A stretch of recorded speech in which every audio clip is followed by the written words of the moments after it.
কেমন আছে? আশা করি সবাই আছে। আজকে দেখো বন্ধুরা কি করবো, কচুর শাক দিয়ে চিংড়ি মাছ দিয়ে করবো। আমি নুন মাখিয়ে নিয়েছি চিংড়ি মাছটা। দেখো কচুর শাকটা কেটে ধুয়ে নিয়েছি। এই যে দেখো তেলটা গরম হয়ে গেছে, এবার মাছগুলো আমি ভেজে নেব।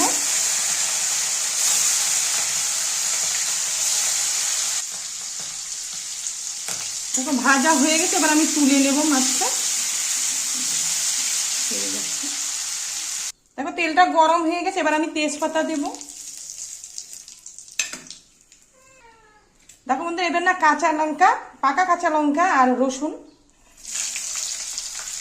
কচুর শাকে তো একটু ঝালটা বেশি লাগে। এটা একটু লাল লাল করে ভাজা হয়ে গেল, কচুর শাকগুলো দিয়ে দেব। এটা ভাজা হয়ে গেছে রসুন আর কাঁচা লঙ্কা, এবার আমি কচুর শাকগুলো দিয়ে দেব।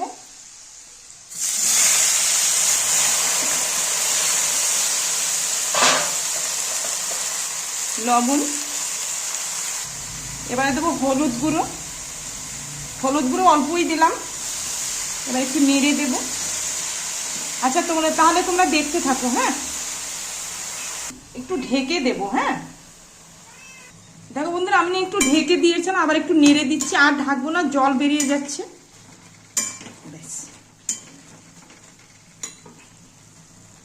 বন্ধুরা আমি না কচুর শাকটা একটু ঢেকে দিয়েছিলাম, এবার আমি চিংড়ি মাছগুলো দিয়ে দেব।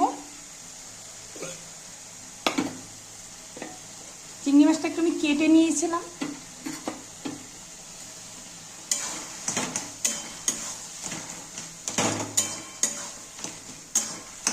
আরো হবে অনেকটা এটা। দেখো বন্ধুরা কচুর শাকটা প্রায় হয়ে আসছে, আরেকটু হলে নামিয়ে দেব।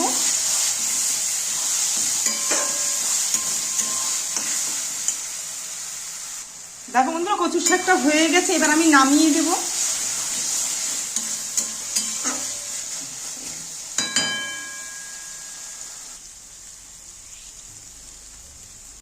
দেখো বন্ধুরা আমি না কচুর শাকটা নামিয়ে দিয়েছি।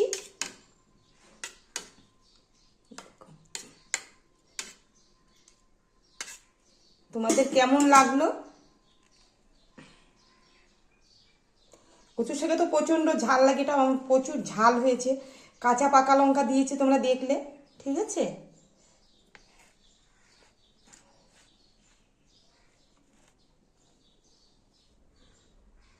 খুব সুন্দর আসছে। দেখো কাঁচা পাকা লঙ্কা দিয়ে তোমরাও করবে, দেখবে তেলের মধ্যে ছাড়লেই না একটা কালার সুন্দর আসে এটা। আচ্ছা বন্ধুরা তোমাদের কেমন লাগলো? যদি ভালো লাগে লাইক শেয়ার কমেন্ট করো, চ্যানেলটাকে সাবস্ক্রাইব করো। আর তোমরাও সবাই ভালো থেকো। আর তোমরা কচুর শাক করে খেয়ে দেখবে, খুবই টেস্টি। ঠিক আছে, তাহলে রাখলাম, টাটা। কচুর শাকে তো একটু তেলটা বেশিই লাগে বলো।